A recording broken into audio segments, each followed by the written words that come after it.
نحمده ونصلي على رسوله الكريم اما بعد فاعوذ بالله من الشيطان الرجيم بسم الله الرحمن الرحيم لن ينال الله لحومها ولا دماؤها ولكن يناله التقوى منكم۔ میرے واجب الاحترام سننے والوں دیکھنے والوں السلام علیکم ورحمۃ اللہ وبرکاتہ۔ گھر سے تقریباً قربانی سے متعلق کچھ باتیں شروع تھے، ان میں سے پہلے نشست میں نے یہ بات ذکر کی کہ قربانی کا ثبوت قرآن مجید سے اور احادیث سے بکثرت ملتا ہے۔ آج کے درس میں ایک غلط فہمی اور اس کا ازالہ کروں گا۔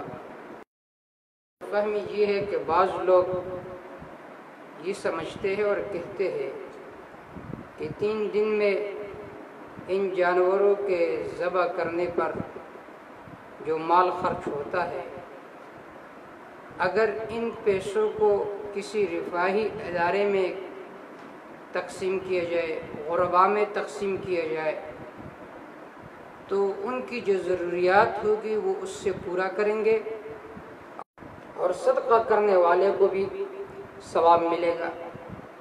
تو اس قربانی کی ضرورت اور حاجت کیا ہے؟ تو اس کا پہلا جواب یہ ہے کہ اس دنیا میں جیسے جسمانی صحت کے لیے مختلف غذاؤں کی ضرورت ہے اور ہر غذا کی اپنی جگہ ایک خاصیت ہے، مثلاً جیسا کہ ایک آدمی کو پانی کی ضرورت ہے، تو اگر کوئی یہ کہے کہ آپ پانی پیتے رہے، کھانے کی ضرورت ہی نہیں ہے، تو یہ حماقت ہے۔ اسی طرح کوئی آدمی کھانا کھاتا ہے، تو اگر کوئی اس کو کہے کہ آپ صرف کھانا کھانے پر گزارا کرو، پانی نہ پیو، تو یہ بھی حماقت ہے۔ جس طرح کہ جسمانی صحت کے لیے مختلف غذاؤں کی ضرورت ہے، ایک کے جگہ پر دوسرا اس کا بدل ہو، ایک غذا دوسرے کا بدل اور قائم مقام نہیں بن سکتا۔ اسی طرح یہ جو مختلف عبادات ہے، ہر ایک کی اپنی اپنی خاصیت ہے۔ نماز کی اپنی خاصیت ہے، روزے کی اپنی خاصیت ہے، قربانی کی اپنی خاصیت ہے۔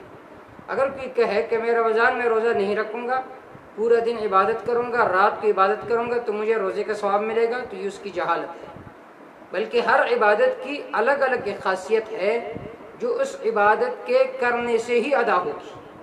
تو اسی طرح اگر کوئی لاکھوں کروڑوں روپے خرچ کرے لیکن قربانی کے دنوں میں قربانی نہ کرے تو قربانی کے ثواب سے محروم رہے گا، اگرچہ اس کو نفلی صدقے کا ثواب ملے گا، لیکن جو قربانی ہے اس میں جو ثواب ہے، اس کی جو خاصیت ہے، وہ اس کو کبھی حاصل نہیں ہوگی۔ دوسرا جواب اس کا یہ ہے کہ شکل کے بدلنے سے اثرات بدل جاتی ہے۔ شکل کے بدلنے سے اثرات اور روح بدلتی ہے۔ مثلا اونٹ ہے، بکری، اب اونٹ ہے، گائے ہے، تو اب ان کا روح الگ ہے تو شکل بھی الگ ہے۔ شکل کے بدلنے سے روح بدل جاتی ہے۔ اب گائے بکری کی طرح آواز نہیں نکال سکتی، بکری گائے کی طرح آواز نہیں نکال سکتی۔ اسی طرح ہر عبادت کا ایک شکل